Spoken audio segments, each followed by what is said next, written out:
Hola, ¿qué tal? Muy buenas noches. Bienvenidos al canal Shenhan Forage, fecha 12 del 3 del año 2023. Me disculparán si hay un pequeño zumbido de fondo, pero estoy con ventilador porque estamos como con 40 grados cocinándonos acá en Buenos Aires, Argentina. Así que bueno, hay un problemita con el aire, así que tenemos que morir con el ventilador. Vamos a hablar un poquito porque es algo que ya debería estar bastante asimilado. Pero bueno, ciertamente hay gente que recién está comenzando. Y ya para dejar un video como referencia, se va a hacer el material del día de hoy. Para muchos les va a resultar quizás un poco aburrido, quizás para otros ayude a refrescar cierta información, y bueno, y para algunos evidentemente será un aprendizaje, ¿sí? Al menos desde mi perspectiva, ¿sí? Y no quiere decir que yo tenga toda la verdad absoluta. De hecho, como siempre digo, tampoco la quiero. En el día de hoy vamos a hablar un poco, vamos a aclarar los conceptos, y en el día de hoy estaremos dialogando sobre lo que son los conjuros dentro de los ritos del arte, obviamente. Así que, bueno, en realidad el conjuro termina siendo el corazón de cualquier llamamiento. Existe una llamada verbal al espíritu que normalmente es conocida como conjuro, ¿ok? Entonces el conjuro, a grandes rasgos, es el llamamiento. Y el llamamiento no tiene por qué ser difícil encontrar un ejemplo de uno de estos, ya que cada grimorio contiene seguramente uno o muchos. Uno de los más comunes, y especialmente en el sistema izquierdo, habla del Goetia, y contiene varios diferentes que deben ser recitados en el orden que aparecen en el supuesto caso que el espíritu decida no presentarse. Ahora bien, ¿por qué es necesario repetir los conjuros? Después de todo, si un mago convoca a una entidad con la autoridad apropiada, ¿no debería acudir tras la llamada?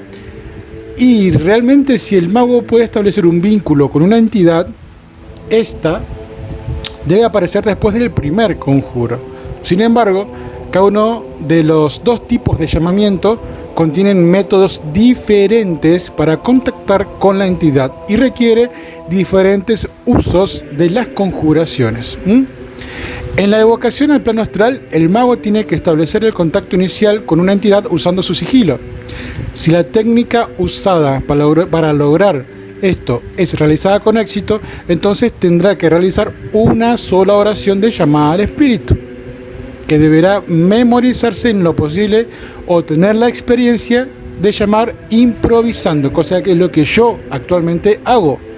Si yo no estoy recitando, leyendo, ¿sí?, lo que estoy hablando, ya por la práctica con el tiempo te salen las recitaciones o los recitados, ¿sí?, o las conjuraciones de manera natural y no a pie puntilla. ¿Se comprende lo que quiero decir? Entonces, al realizar las conjuraciones o los llamamientos en el plano físico, en este caso, sin embargo, el proceso de contactar con la entidad realmente tiene lugar después de que el conjuro sea realizado, eliminando la necesidad de repetirlo. Si las otras partes del llamamiento se realizan apropiadamente, solo tendrá que realizar un conjuro al espíritu. Ahora que hemos establecido la necesidad de un solo conjuro, usted podría preguntarse cuál debo usar. Bueno, según algunos grimorios, si usted no pronuncia las oraciones palabra por palabra, la entidad o no se presentará o aparecerá ante el mago de manera colérica e intentará castigarlo de alguna manera. Y estas advertencias son completamente idiotas o ridículas. La única forma que te pueda llegar a intentar lastimar a algún espíritu es que seas improcedente e irrespetuoso con el espíritu al cual llamas. Caso contrario, no hay ningún problema. Puedes estar llamando al demonio más grande y considerado el más iracundo, por así decirlo, que si vos lo llamas con respeto y de un modo procedente, no hay ningún problema. Entonces, estas advertencias son incluidas en los libros con el único objetivo o fin de hacer que un aficionado o neófito se lo piense dos veces antes de emplear los ritos que están justamente en ese escrito o grimorio. Particularmente yo, y hablo por mí, Yo raramente uso los conjuros de los grimorios y todavía no he sido asesinado por ningún demonio iracundo. O sea, como dije, yo básicamente hago las conjuraciones de un modo improvisado, pero improvisado en el sentido de que no es que no sé lo que hago, improvisado en cuanto a que no voy a estar leyendo a pie puntilla lo que dice un escrito. Tengo que llamar al demonio X y digo, bueno, en este momento yo me llamo Juan Sánchez y le requiero tenga bien al espíritu tal hacerse presente en el lugar. Sí, luego hago un end de llamamiento y cuando lo siento le doy el agradecimiento. O sea, son palabras y frases u oraciones que me van naciendo en el momento. No tengo que estar leyendo, ¿ok? Y aún aunque las leyendas fueran ciertas, es imposible que una entidad evocada, en este caso, fíjense que ya estoy diciendo evocación. Supongo que sabrán la diferencia entre evocación o invocación. Caso contrario, busquen en el canal que están las diferencias. Pero en el caso de una evocación es poco probable que una entidad pueda cruzar el límite del círculo mágico. Que cabe destacar, el círculo mágico no es aquel que está dibujado en el suelo en la gran mayoría de las veces. Si hacemos mención a ese círculo que está dibujado en el piso, ese círculo debe estar efectivamente activado al momento de comenzar una liturgia. Si ese círculo no está activado como es debido, no, es como que no existiera, ¿sí? Y no te va a defender, ni a proteger, ni a resguardar de nada. Y existe justamente otro método que es mucho más efectivo y que también es un círculo, pero no viene al caso en este momento hablar al respecto, ¿sí? Si hay que hacer un círculo, se hace otro tipo de círculo y no aquel trazado que está en el piso. Si tienen los dos, fantástico, tanto mejor. ¿Por qué? Porque se complementan. Tengo el grabado en el piso con los nombres divinos y demás y encima está activado, y luego hago el otro círculo que va a ser de resguardo, protección para el magista, ¿sí? Pero si tenés que utilizar círculos es porque estás utilizando un sistema tradicional de raigambre cristiana, por así decirlo, en donde no terminan humillando, pero sí medio que lo maltratan el espíritu, en este caso al demonio, para que se haga presente en el lugar, cosa que yo particularmente no estoy de acuerdo. Pero caso contrario, si vas a llamar y a abordar al sistema desde una perspectiva respetuosa y procedente, el espíritu va a venir, cualquier demonio te va a escuchar y va a aceptar o no, porque puede aceptar o no, y después se va y no tiene por qué estar dañándote ni nada. ¿Entendés? Entonces depende de cómo abordes el sistema. Y bueno, justamente un mago avesado o experimentado sabe que estas amenazas que están escritas en algunos grimorios realmente solo intimidarán al no iniciado o al neófito, o incluso al famoso mago de decisión.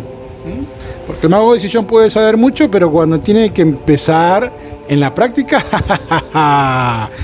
ahí se le llena el traste o el trasero de preguntas, empieza a transpirar, empieza a sudar. Y porque tiene mucha teoría, pero no tiene práctica, ¿sí? Y cuando sabe que tiene que llamar a un demonio tal, o a 6, o a 8, o a 10 demonios, y ahí, ¿qué hacemos? Entonces no sea mago de decisión. Me disculpará si hay ahí dando vuelta algún mago de decisión, pero es la realidad. Mucha teoría, pero cuando empezamos con la práctica se nos llena el traste o el trasero de preguntas. ¿Qué hacemos ahora? ¿La hacemos, no hacemos? ¿Tenemos miedo, incertidumbre? Se nos hace una laguna en la cabeza y se nos borra todos los recitados o los end de llamamiento. Entonces es otra cosa. Acá lo importante es ser un mago practicante, un mago activo. Nada de mago de decisión. Y si quieren ser mago de decisión, seanlo 6 meses, un año, y corten con eso y empiecen con las prácticas, ¿sí? Por favor. Volviendo de vuelta al tema, ignore cualquier tipo de amenaza de estas si usted se encuentra justamente con estas frases en algún grimorio. Si querés usar un conjuro de algún libro, podrás usarlo solo si sentís que en realidad ese conjuro te va a ayudar a conseguir la percepción apropiada para el ritual. A veces los conjuros contienen extrañas palabras de poder que ayudan al mago a pensar que está usando algún tipo de llave acústica en el ritual, y evidentemente potenciará técnicamente dicho ritual. Este mismo efecto puede también ser obtenido usando conjuros que están escritos, por ejemplo, en otros idiomas. Si vos sentís que este efecto te ayuda a realizar una evocación, entonces usalo a toda costa a este tipo de oraciones. ¿Sí? Por ejemplo, en hebreo o latín. Yo particularmente te recomiendo, sin embargo, que intentes averiguar lo que estás diciendo si la oración está completamente en otro idioma, para no hacer el ridículo frente a los espíritus, ¿sí? Siempre es bueno saber qué órdenes está dando para poder darle fuerza justamente a esas palabras o a ese requerimiento con tu voluntad, para poder reforzar ese requerimiento con la voluntad del mago. Pero como ya les digo, como bien dije en uno de los videos del canal, el idioma más poderoso que un mago puede usar es la propia lengua madre, ¿ok? Ahora vamos a ver un pequeño y termina siendo un poco chocante hecho conocido sobre los conjuros. Usted podría escribir el suyo propio. Tranquilamente puede escribir su propio conjuro. No hay ningún motivo, razón o circunstancia, ¿sí? Para que un conjuro que usted escriba no funcione. O no funcione igual que aquel que pueda encontrar en un libro. O sea, acá hay unas cosas que son unas reglas a seguir. Si vos seguís estas reglas, el conjuro que vos hagas va a tener efecto, ¿sí? Los conjuros conllevan dos funciones importantes en un ritual y tiene que asegurarse de que incluyan las declaraciones necesarias para que esto funcione. Estas son las dos funciones que los conjuros habitualmente realizan o deben tener. Primero, establecen verbalmente la autoridad del mago sobre la entidad. O sea, vos tenés que establecer verbalmente que tenés una autoridad sobre el espíritu al cual vos vas a llamar. Y esto es si es que se sigue los sistemas tradicionales que, como dije, son habitualmente de raigambre relativamente cristiana. Y segundo, ordenar a la entidad a aparecer, ya sea física o energéticamente. Volvemos a reiterar. Primero, establecer verbalmente la autoridad sobre el mago, del mago sobre la entidad. Y segundo, ordenar al espíritu a que aparezca, tanto física o energéticamente. Física sería una teofanía. Y si no saben lo que es teofanía, busquen en el canal lo que es una teofanía. Volviendo al eje temático, a pesar de que la mayoría de los grimorios contienen conjuraciones únicas, estas cumplen las dos funciones sin tener en cuenta cómo son expresadas. Vamos a ver una cita de un conjuro de Goetia para ilustrar algunos de los elementos que cumplen los dos propósitos mencionados. El recitado refiere así: yo te invoco y te conjuro, oh espíritu tal, y estando exaltado sobre ti en el poder del más alto, te digo, obedece. En el nombre de, Paumachia y Apologiaes Sedes, que son los algunos nombres que habitualmente tienden a darse dentro del sistema de Goetia, y por los poderosos que gobiernan a los espíritus, Lichidae, los ministros de la hueste tartárea y de la casa de la muerte, y por el príncipe en jefe del trono de la apología de la 9ª legión, yo te invoco, y al invocarte te conjuro, y también en los nombres de Adonai y el Elohim, yo te exorcizo y te ordeno poderosamente a ti, oh espíritu tal, para que aparezcas inmediatamente ante mí y ante este círculo con una bella forma humana sin ninguna deformidad o tortuosidad. Fíjense cómo la persona, o en este caso el ejecutante, hace referencia a nombres de poder para exaltarse a sí mismo con una especie de autoridad, y esta autoridad es la que va a utilizar para hacer justamente la conjuración o el llamamiento del espíritu. Entonces, más allá de hacer la cruz cabalística, que sería ya ir poniéndose en sintonía, ir energizándose, lo mismo que el pilar del medio, ¿sí? Que también tiene más o menos la misma función, que es la de obtener más energía para ser no solo evidentemente más, por así decirlo, apetecible para el espíritu, porque está lleno de energía, y esto es un trueque, más allá de todo, ¿no? Pero en este caso, como seguimos el sistema tradicional, lo que estamos buscando en realidad es autoridad espiritual, y para obtenerla hacemos mención justamente de toda esta cantidad de nombres divinos para que el espíritu diga, bueno, es como que me está llamando alguien que realmente es poderoso y está muy ligado al Dios cristiano. Entonces accedo. Y ahí es donde viene relativamente obligado el espíritu, ¿sí? Y es por eso que digo que al decir todos estos nombres, entonces el mago, ¿sí?, se va a encontrar no solo energizado, sino exaltado en el nombre del Todopoderoso. Entonces eso es básicamente un sistema tradicional, ¿sí? Entonces fíjense que se establece verbalmente la autoridad del mago sobre la entidad, ¿sí?, y a la vez se ordena al espíritu a que aparezca. Y ahí estaríamos dando cumplimiento a los dos requisitos que debe contener un conjuro. Uno, que es establecer verbalmente que el mago tiene autoridad sobre el espíritu, y el número 2, en que el espíritu se haga presente, ¿sí?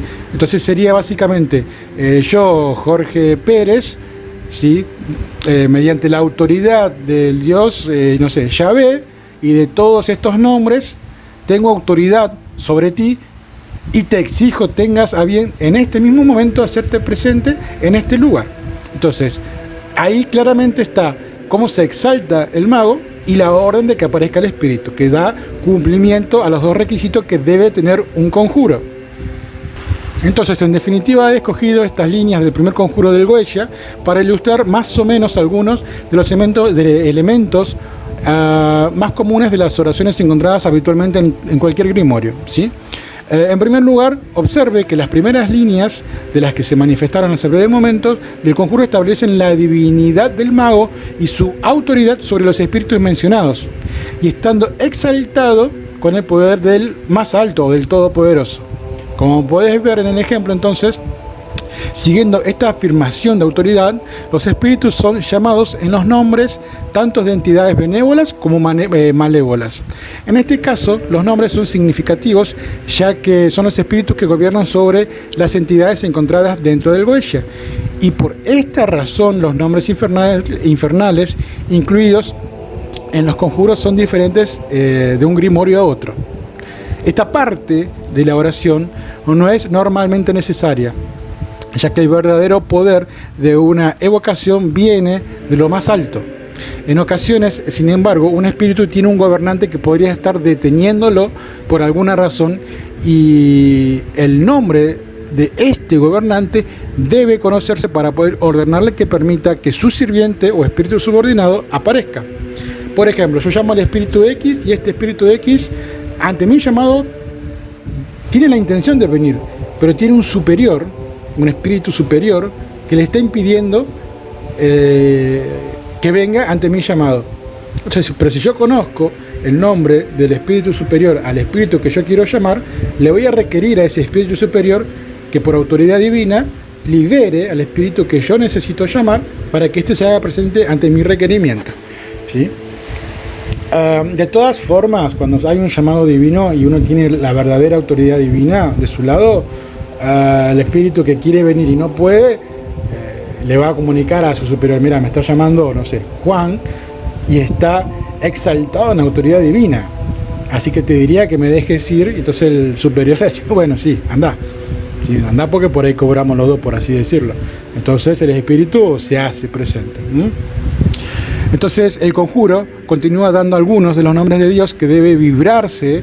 Es ideal que se vibre en el ritual para mejorar justamente la ritualística en sí. Esta parte de la oración refuerza el poder del mago invocando los nombres divinos una vez más y estableciendo su vínculo con la divinidad. Al recitar un conjuro, un mago debe intentar sentir la energía que ha acumulado, aumentando con cada vibración de un nombre divino, para ayudar a fortalecer la liturgia propiamente dicha que está llevando a cabo en ese momento. Ahora bien, otro elemento común de un conjuro es la parte donde el mago ordena a la entidad que aparezca ante él en forma humana, sin ninguna deformidad o tortuosidad, etcétera, etcétera. Las frases de esta orden varían de un grimorio a otro, pero su propósito general queda claro, o sea, que el espíritu que desea el mago que aparezca debe hacerlo con una forma que no perturbe a la vista o a la naturaleza impresionable de todo ser humano. Al tratar con los ángeles, elementales o inteligencias planetarias, este no es un problema. La naturaleza de estas entidades está que sus formas naturales no son nada terribles para la vista, cosa que particularmente no estoy muy de acuerdo. Pero mucha gente también considera que los demonios, por otro lado, encuentran sumamente difícil, si no imposible, obedecer este deseo del mago. Porque se dice que todo demonio va a aparecer con una forma totalmente monstruosa. De todas maneras, siempre hay excepciones a la regla. Hay ángeles que sus apariencias espirituales literalmente son horrendas. Y hablando de los demonios, se dice que estos son seres grotescos por naturaleza y asumen apariencias que reflejan justamente esto. Cosa que, como dije, yo particularmente no estoy de acuerdo. Pero cada quien, según su experiencia, irá asimilando, según las prácticas que lleva adelante, si esto es verdad o es mentira. De hecho, en las, entre comillas, supuestas sagradas escrituras, hay descripciones de ángeles, y si vos esto lo llevas a la realidad mediante el trazado de un dibujo y dibujás las características de esos ángeles, son horrendos. ¿Sí? Tienen 10.000 millones de ojos, 10.000 millones de lengua, 20.000 millones o trillones de alas, ¿sí? Y vos de esto te lo imaginás y es, no sé, repulsivo, por así decirlo, con el respeto debido. ¿Sí?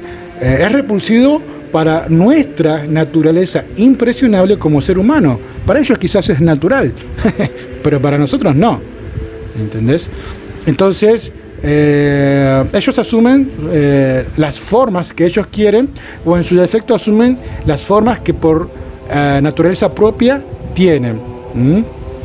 Entonces, tanto ángeles como demonios pueden tener formas totalmente horribles en relación a la naturaleza humana.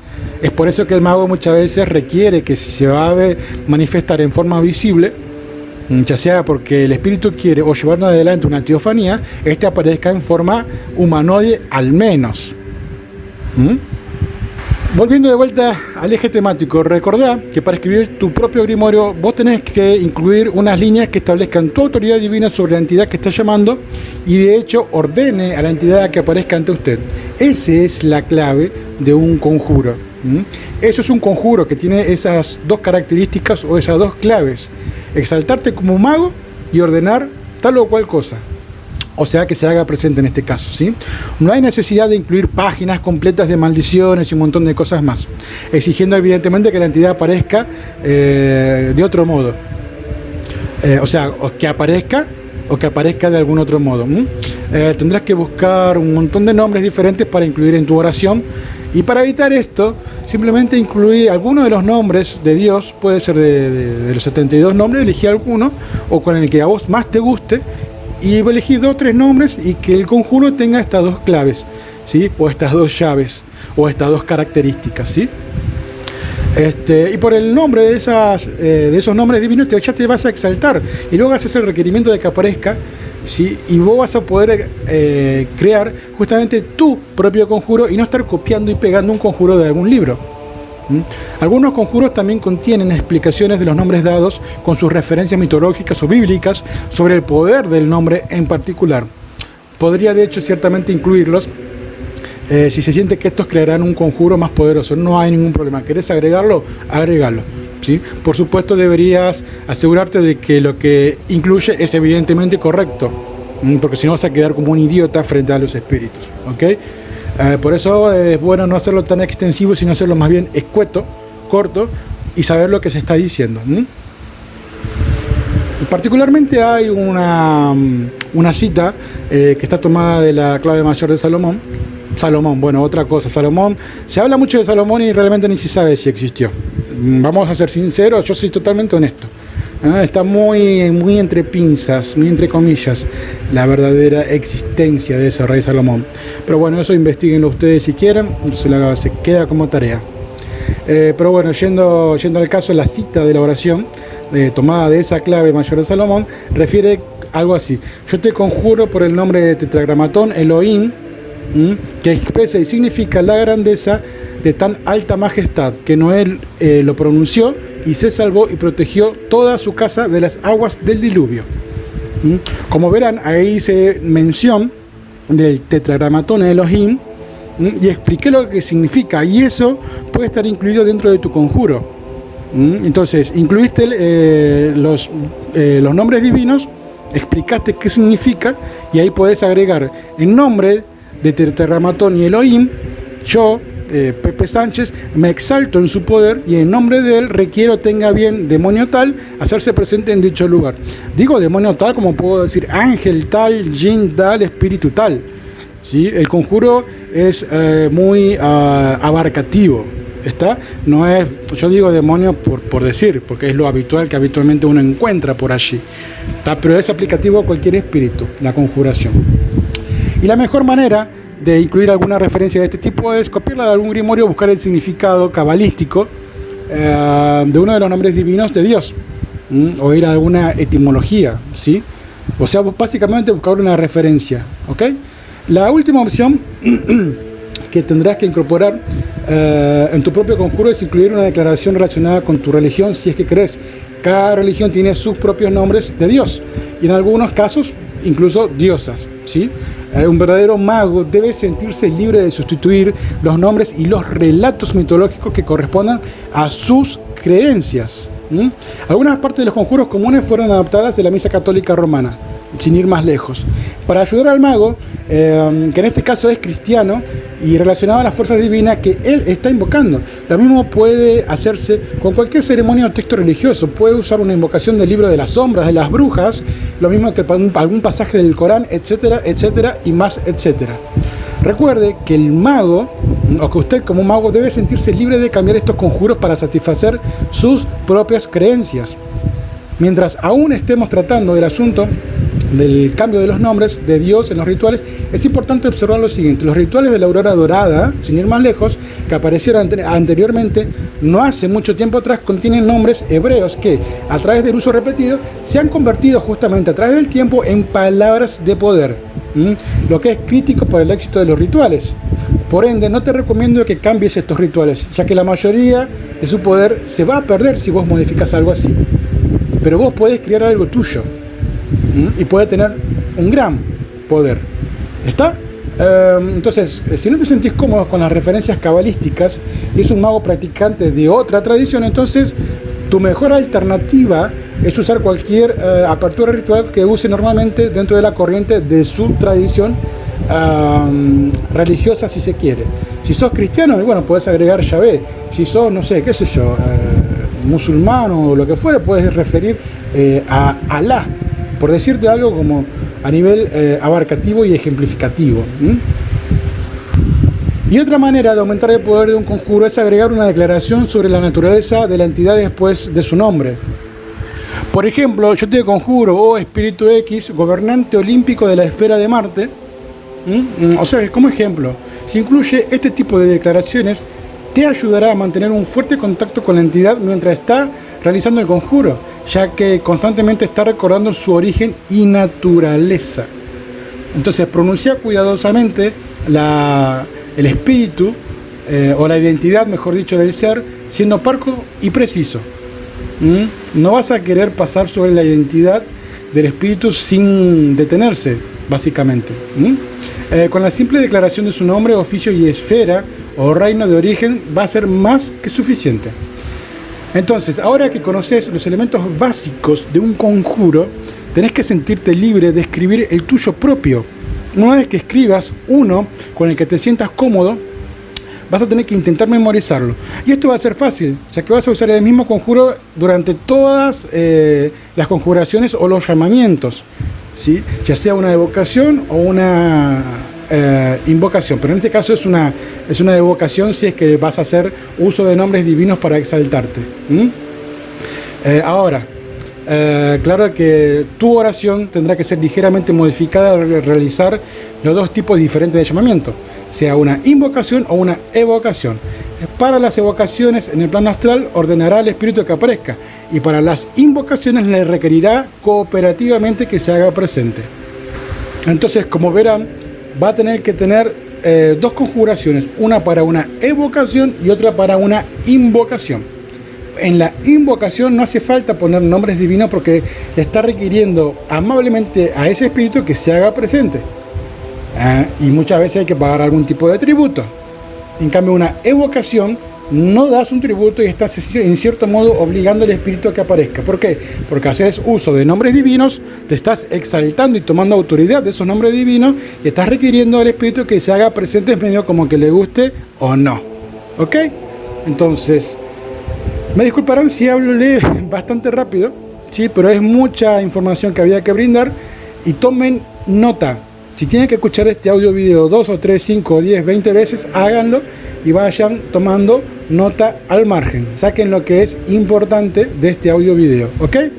Me disculparán por la ligereza del habla, pero bueno, estoy acá con mi hijito y tengo que estar ahora atendiéndolo, entonces quise hacer este audio video para la totalidad de todos ustedes y para dejar más o menos en claro ya bastante de lo que es un conjuro propiamente dicho.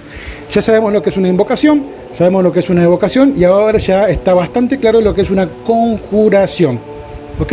Entonces espero que esto sirva para aquellos que se están iniciando en estas prácticas, en estos ritos del arte, y evidentemente también para aquel que quiera refrescar algo de su memoria, ¿sí? O lo ayude a ver lo que ya sabe desde un punto de vista quizás parecido o hasta distinto en relación a lo que ya sabía hasta este momento, ¿ok? Media hora hablando. Les pido disculpas, gente. Les mando un cordial saludo, un gran abrazo. Gracias por acompañar a este canal Shenkan Forage. Y como verán, tratamos de ser escuela. ¿Sí? Yo quiero que ustedes evolucionen, crezcan y no sean dependientes de. ¿Sí? Estudien, gente. Hay que estudiar y hay que aplicar. No queda otra. ¿Sí? Si no, siempre estamos ahí siendo dependientes de. Y a veces nos toca algún chanta o alguna chanta o lo que sea. Y no solo que somos estafados o lo que fuere, sino que no tenemos ningún tipo de crecimiento, ni como persona, no nos instruimos, no nos nutrimos y encima no tenemos ningún tipo de evolución espiritual. ¿Está? Así que si ustedes buscan eso, hay que estudiar y aplicar, así de corta. Un gran abrazo desde Buenos Aires con 40 grados. Tengan todos un muy bonito fin del día y que la semana que está por comenzar sea amena para todos ustedes. Un abrazo grande. Si el material les gusta, denle like, compartan, suscríbanse y comenten, si ello ayuda bastante a los algoritmos también. Así que gracias por todo el apoyo, un abrazo grande, mucha luz, estudien y apliquen.